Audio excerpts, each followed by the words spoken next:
Alam niyo ba guys, Ger? Meron akong sasabihin na totoo sa inyo. Ito talaga, totoo talaga to. Ang panahon ni Duterte na presidente, hindi ba namatay ang mga tao? Ngayon, bawal sa batas, pumatay, right, di ba? Kasi dapat, kung merong batas, ikulong si Duterte. Matatanggal pa sa abogado.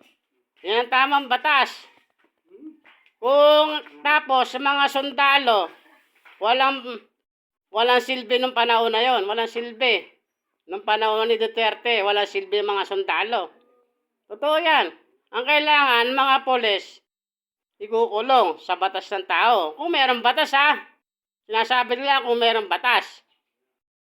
Mas matatanggal pa si Duterte sa pag-abogado, sa human right, karapat na pantao, makukulong. Kung mayroong batas ha, sinasabi ko lang sa inyo kung mayroong batas. Ganun lang kasimple. Tama o guys, Kireno? Ganyan ang totoong tao. Kailangan kung mayroong